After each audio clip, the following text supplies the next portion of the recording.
little gingerbread man. One day, the cook went into the kitchen to make some gingerbread. She took some flour and water, and treacle and ginger, and mixed them all well together, and she put in some more water to make it thin, and then some more flour to make it thick, and a little salt and some spice, and then she rolled it out into a beautiful, smooth, dark yellow dough.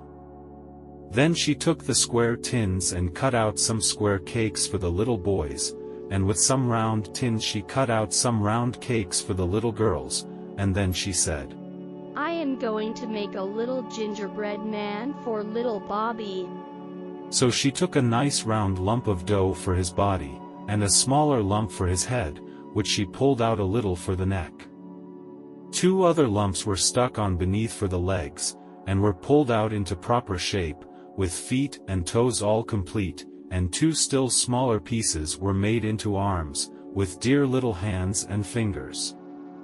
But the nicest work was done on the head, for the top was frizzed up into a pretty sugary hat. Then the gingerbread man was finished ready for baking, and a very jolly little man he was. And when the batter was ready for the oven, she put in the square cakes and she put in the round cakes, and then she put in the little gingerbread man in a far back corner, where he couldn't get away in a hurry. Then she went up to sweep the parlor, and she swept till the clock struck 12, when she dropped her broom in a hurry, and exclaiming, "Beautiful! The gingerbread will be all baked to a cinder." She ran down into the kitchen, and threw open the oven door. And the square cakes were all done, nice and hard and brown, and the round cakes were all done, nice and hard and brown, and the gingerbread man was all done too, nice and hard and brown.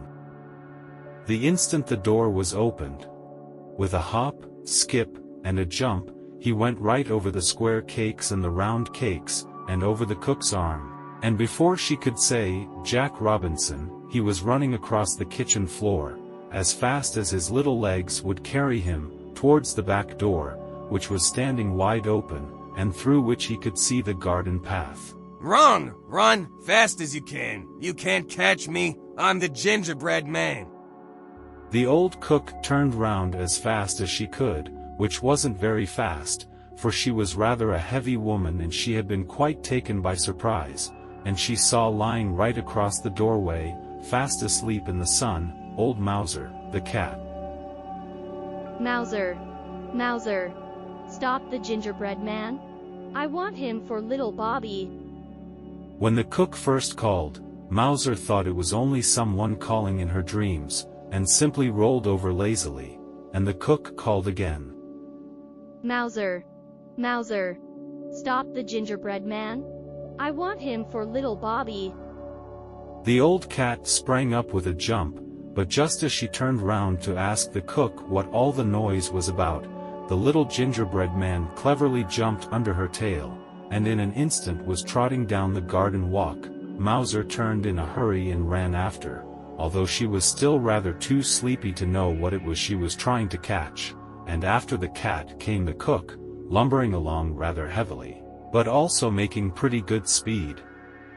Now at the bottom of the walk, lying fast asleep in the sun against the warm stones of the garden wall, was Towser, the dog. And the cook called out, "Towser! Towser! Stop the gingerbread man! I want him for little Bobby." And when Towser first heard her calling, he thought it was someone speaking in his dreams, and he only turned over on his side, with another snore, and then the cook called again, "Towser! Towser! Stop him! Stop him!" Then the dog woke up in good earnest, and jumped up on his feet to see what it was that he should stop. But just as the dog jumped up, the little gingerbread man, who had been watching for the chance, quietly slipped between his legs, and climbed up on the top of the stone wall, so that Towser saw nothing but the cat running towards him down the walk, and behind the cat the cook, now quite out of breath.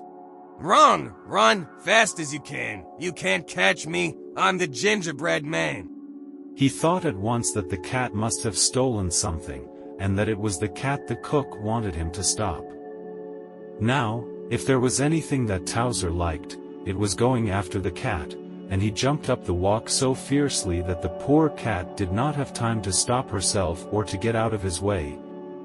But the old cook had been running so hard that she was not able to stop herself any better than the cat had done. Meanwhile, the gingerbread man had climbed up on the garden wall. Run! Run! Fast as you can! You can't catch me! I'm the gingerbread man! After a little while, the cook had had enough of hunting gingerbread man, and she crept back to the kitchen to repair damages. When the gingerbread man saw the dog coming, he jumped down on the farther side of the wall, and began running across the field. Now in the middle of the field was a tree, and at the foot of the tree was lying Jocko, the monkey. He wasn't asleep, monkeys never are, and when he saw the little man running across the field and heard the cook calling, Jocko! Jocko! Stop the gingerbread man! He at once gave one big jump. But he jumped so fast and so far that he went right over the gingerbread man, and as luck would have it, he came down on the back of Towser, the dog.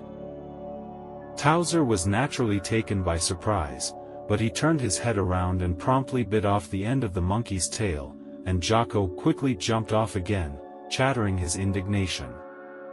Meanwhile, the gingerbread man had got to the bottom of the tree, and was saying to himself, Now, I know the dog can't climb a tree, and I don't believe the old cook can climb a tree. And as for the monkey, I'm not sure, for I've never seen a monkey before, but I am going up.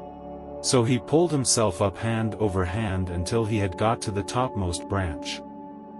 Climb, climb, fast as you can. You can't catch me, I'm the gingerbread man.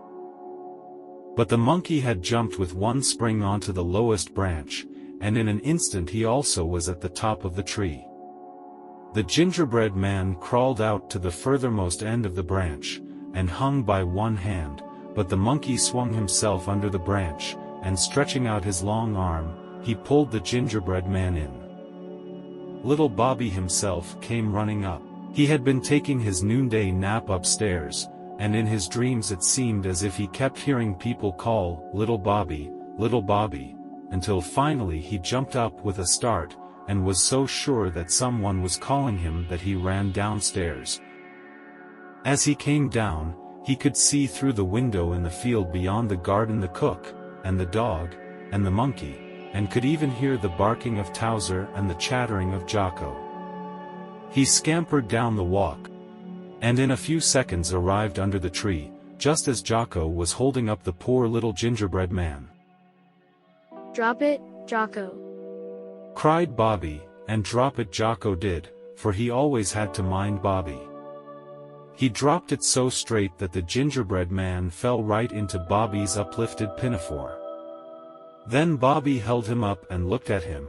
But Bobby was too hungry to mind gingerbread face, and he gave one big bite, and swallowed down both legs and a piece of the body. Oh no, I'm 1/3 gone. Bobby gave a second bite, and swallowed the rest of the body and the arms. Oh no, I'm 1/3 gone. Bobby gave a third bite, and gulped down the head. Oh no, I'm all gone, said the gingerbread man. And so he was, and that is the end of the story.